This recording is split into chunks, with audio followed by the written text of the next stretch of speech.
청취자 여러분, 한번 상상해 보시겠어요?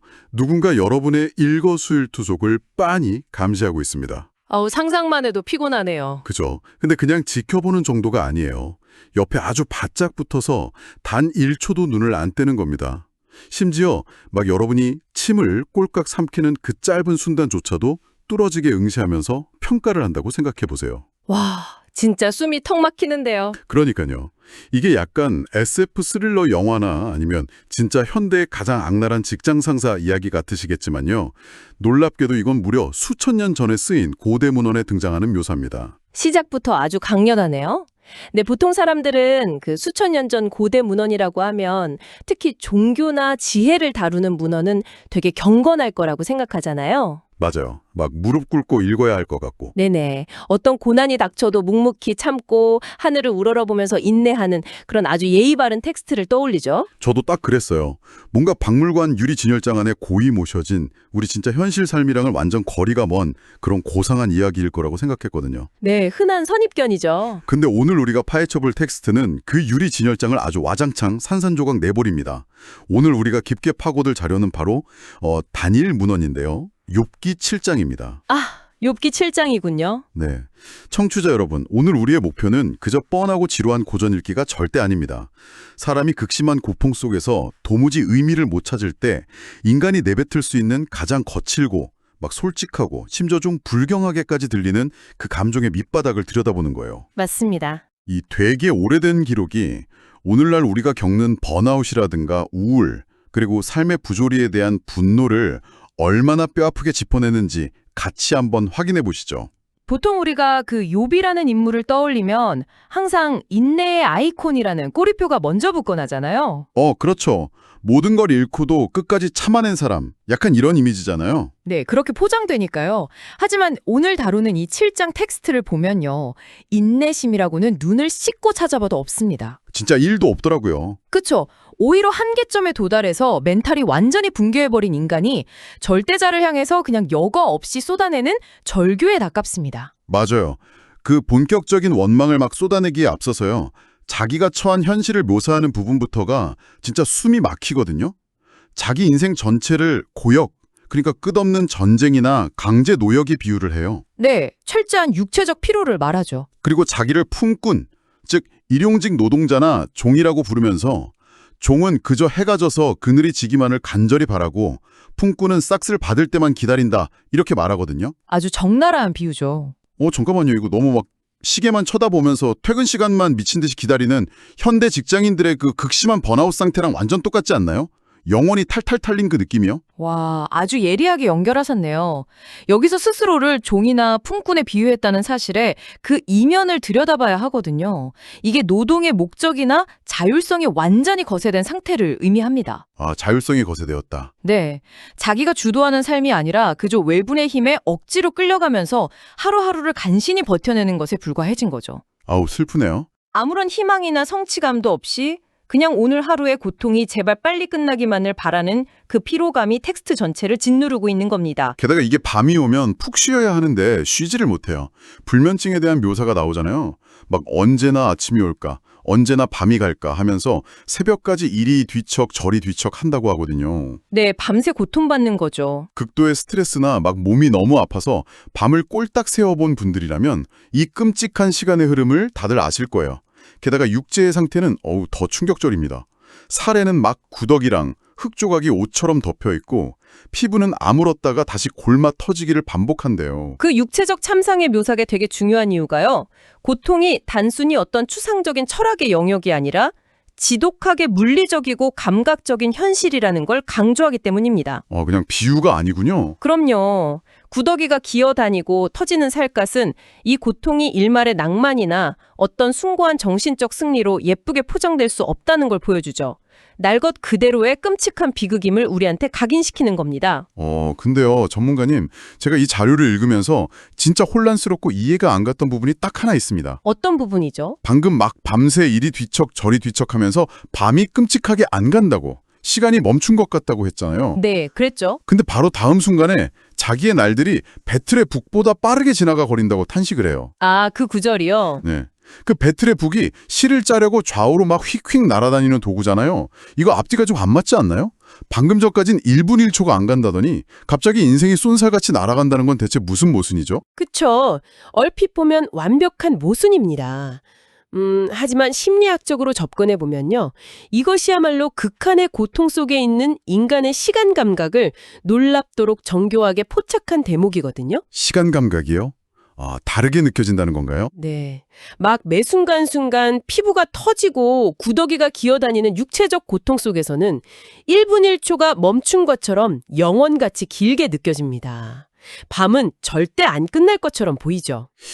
그 순간순간의 고통은 끔찍하게 느리게 흘러간다. 맞습니다. 하지만 시야를 넓혀서 삶 전체를 조망해 보십시오. 과거, 현재, 미래로 쭉 이어지는 자기 삶을 돌아볼 때 어떤 희망이나 목적, 삶의 의미가 완전히 소거되어 버렸다면 과연 어떨까요? 의미가 아예 사라졌다면요? 네. 내용물이 텅 빈 가벼운 상자가 바람에 휙 날아가 버리듯이 의미와 소망이 부재한 시간은 아무런 흔적도 못 남기고 공허하게 증발해 버리는 겁니다. 고통의 순간은 영원 같지만 내 삶 전체는 아무 가치 없이 순식간에 사라져버린다는 아주 절망적인 심리적 역설이죠. 와, 고통의 시간은 멈춰 있는데 의미의 시간은 무서운 속도로 증발해버린다. 와, 진짜 뼈를 때리는 통찰이네요. 그리고 이렇게 의미 없이 휙휙 지나가는 시간의 끝에서 그가 마주하는 결론이 바로 죽음의 불가역성입니다. 죽음으로 시선이 옮겨가죠. 네, 생명이 그저 한 호흡 같고 내 눈이 다시는 좋은 것을 보지 못할 거라고 완전히 체념을 해버려요. 무덤으로 내려가면 구름이 흩어져 사라지는 것처럼 영원히 끝이고 자기가 살던 집조차 자기를 영원히 잊어버릴 거라고 딱 잘라 말하죠. 아주 철저한 소멸이죠. 근데 여기서 또 제 선입견이 충동하거든요. 보통 옛날 사람들이나 종교를 가진 사람들은 현세가 막 지옥 같아도 죽고 나면 하늘나라에 간다거나 신의 품에 안겨서 평안을 누린다는 식의 어떤 사후세계에 대한 위안을 가지지 않나요? 보통은 그런 희망을 품는 게 일반적이죠. 근데 여기선 너무 철저하게 나는 무로 돌아가고 아무것도 안 남는다 이렇게 말합니다. 어떻게 신성한 텍스트에 이렇게 철저하게 무신론적이고 허무주의적인 절망이 막 담길 수가 있죠? 그 지점이 바로 이 텍스트를 평범한 고대 문헌들이랑 구분짓는 핵심 포인트입니다. 여기서 죽음을 이야기하는 방식은 매우 독특해요.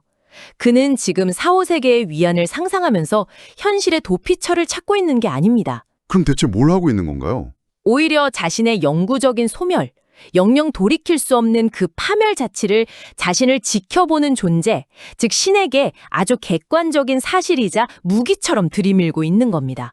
잠깐만요. 자기가 소멸한다는 사실을 무기로 쓴다고요? 어떻게 그게 무기가 되죠? 한번 생각해 보십시오. 나는 구름처럼 흔적도 없이 사라질 것이고 다시는 돌아오지 않을 것이다. 이 말은 철저한 절망의 표현이기도 하지만요. 동시에 절대자를 향한 통보이기도 합니다. 통보요? 네. 내가 이렇게 산산조각 나서 영원히 없어져 버릴 텐데 당신은 내가 다 사라진 뒤에도 계속 이런 식으로 방관만 하거나 날 괴롭힐 텐가? 하고 묻는 거죠. 잃을 것이 없고 심지어 4, 5세계에 희망조차 없는 이 철저한 절망은 역설적이게도 그가 침묵을 깨고 신에게 맹렬하게 대들 수 있는 아주 강력한 동력이 됩니다. 잃을 게 없는 사람이 제일 무섭다는 그 말이 딱 들어맞는 상황이군요. 바로 그겁니다. 미래에 대한 어떤 기대도 없고 죽음 이후의 보상 같은 것도 안 믿으니까 이제 눈치 볼 게 없는 거네요. 그래서 드디어 참았던 감정이 폭발을 하는 거군요. 네, 본격적인 항변이 시작되죠. 내가 내 입을 다물지 않겠다. 내 마음의 아픔과 영혼의 괴로움을 다 토해내고 원망하겠다. 자, 이제 나 얌전하게 굴지 않겠다 이런 선언입니다. 그리고 여기서 진짜 기가 막히게 흥미로운 부분이 등장하거든요. 어떤 부분이죠? 신을 향해서 아주 대놓고 비아냥거리기를 시작해요. 자기가 혹시 바다나 바다 괴물, 그러니까 용이냐고 따져 묻습니다. 도대체 왜 나를 그렇게 철통같이 지키고 감시하느냐고요. 여기서 언급된 바다나 용은요, 고대 근동 신화에 아주 자주 등장하는 모티프입니다. 세상을 집어삼키고 창조 질서를 위협하는 막 거대하고 파괴적인 혼돈의 세력을 상징하죠. 엄청난 괴물들이네요. 네, 신이 온 우주적인 힘을 다 동원해서 제압하고 경계해야만 하는 압도적인 우주적 괴물들인 겁니다. 청취자 여러분, 이 상황의 우스꽝스러움을 머릿속에 한번 그려보세요. 우주를 다스리는 신이 세상을 파멸시킬 우주적인 괴물을 막으려고 완전 무장을 한 채로 완전 삼엄한 경계를 서고 있습니다. 네, 아주 긴장된 상태죠. 근데 그 경계의 대상이 누구인가 하고 딱 자세히 들여다보니까 살갗이 다 터져서 구더기가 기어다니고 숨도 제대로 못 쉬는 다 죽어가는 연약한 인간인 거예요. 이거 진짜 너무 말이 안 되잖아요. 엄청난 언밸런스죠. 그러니까 군대가 최신형 전투기랑 핵미사일을 총동원해서 조준하고 있는 타겟이 알고 보니까 힘없는 모기 한 마리인 셈인데 이 상황 자체가 완벽한 블랙 코미디 아닙니까? 정확합니다. 이런 극한의 상황에서 튀어나오는 어두운 유머, 이 비아냥은 단순한 조롱이 아니에요. 상황의 압도적인 비대칭성, 자신이 겪고 있는 고통의 부조리함을 세상에 고발하는 아주 지적이고 날카로운 방식이죠. 아, 고발하는 거군요. 네. 그리고 이 심리적, 물리적 고문은 급기야 인간이 누려야 할 가장 본능적이고 안전해야 할 공간까지 침범해버리고 맙니다. 맞아요. 바로 수면이죠. 아까 막 새벽까지 뒤척인다고 했던 그 불면증의 진짜 원인이 여기서 나오거든요.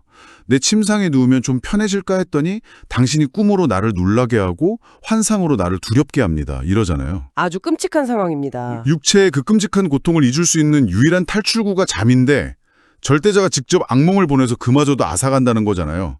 이건 진짜 피를 말리는 빠져나갈 구멍을 아주 다 말아버린 고문 아닙니까? 그렇습니다. 신적 기원으로 여겨지는 꿈과 환상마저 철저한 고문도구로 전락해버린 거죠.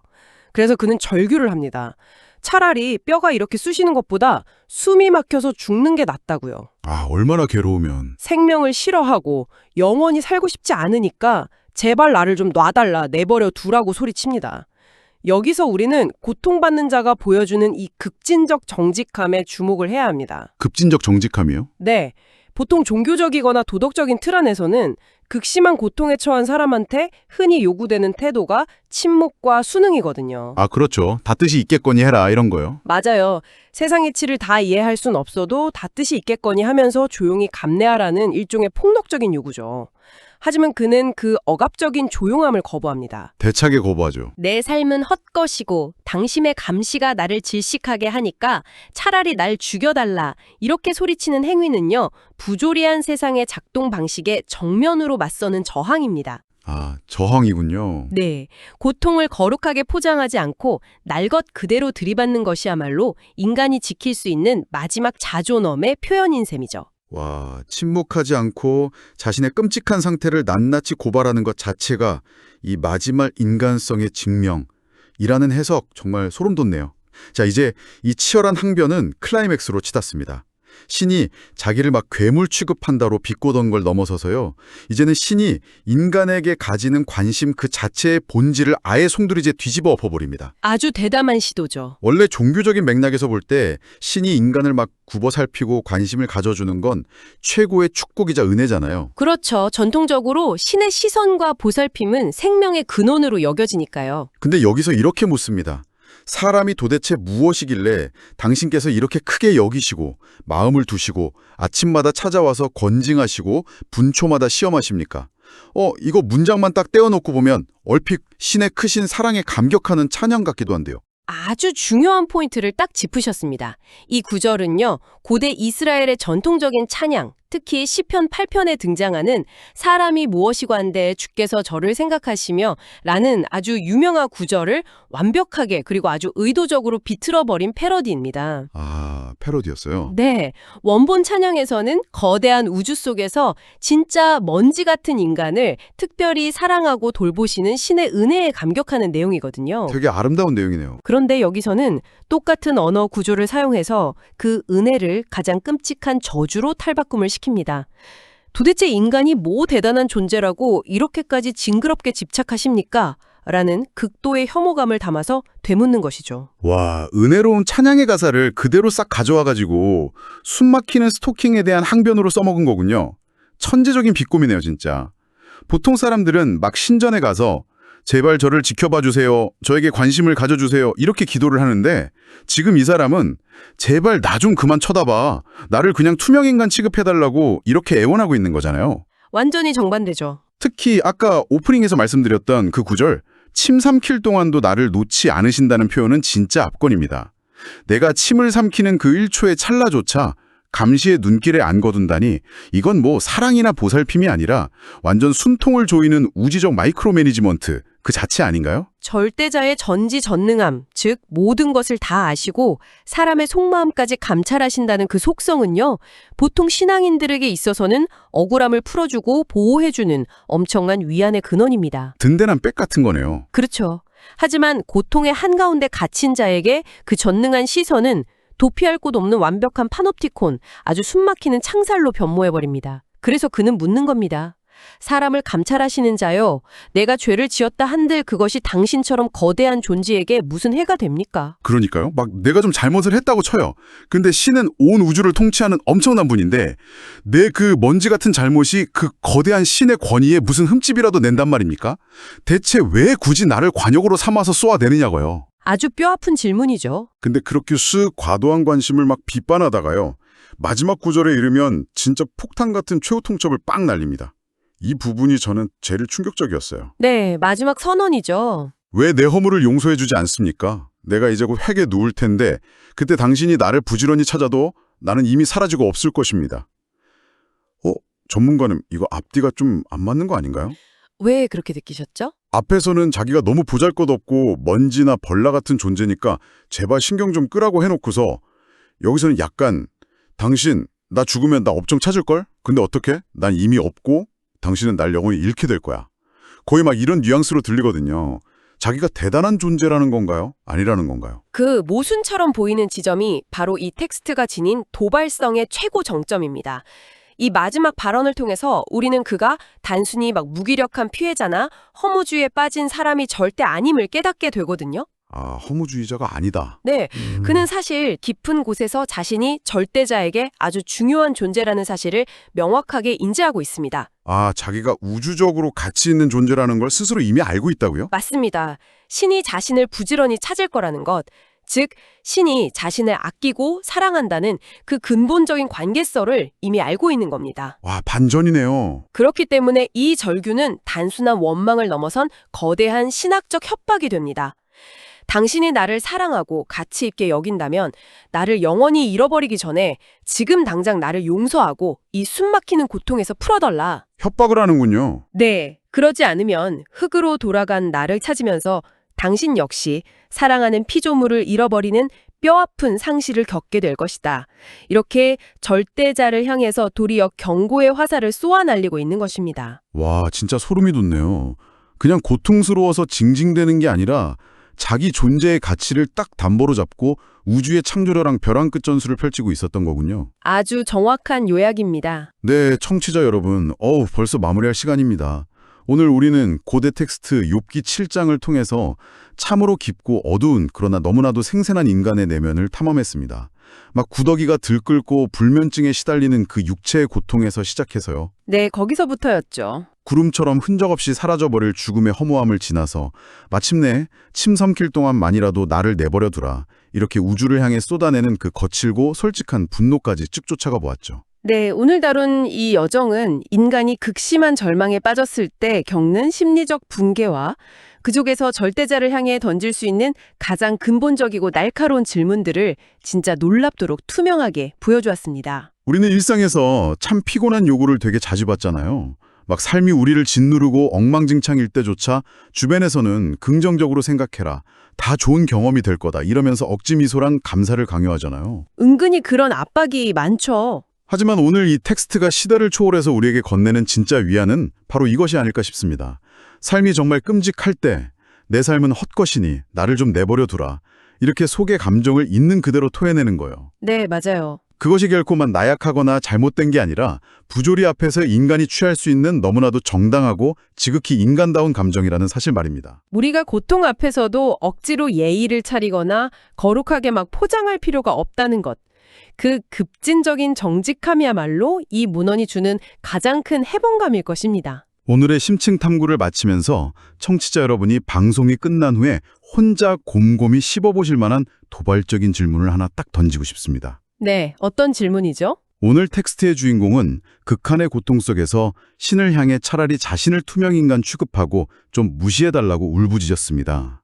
하지만 역설적으로 생각해보면 어떨까요? 세상의 부조리에 그냥 조용히 입 다물고 체념하는 것이 아니라 이렇게 숨통이 끊어질 것 같은 순간에도 끝까지 격렬하게 따지고 비꼬고 항변하는 이 피 튀기는 행위 자체가요. 네. 사실은 삶과 우주 그리고 신을 향한 훨씬 더 깊고 치열한 애착을 보여주는 것은 아닐까요? 진짜 모든 것을 다 포기하고 완전히 마음이 떠나버린 사람은 화조차 내지 않고 그냥 침묵할 테니까요. 과연 이 거친 절규는 삶을 향한 완벽한 절망이었을까요? 아니면 역설적인 사랑의 표현이었을까요? 아주 깊은 여운을 남기는 질문이네요. 이 질문을 여러분의 마음에 남겨드리면서 오늘의 탐구를 마치겠습니다. 함께해 주셔서 감사합니다.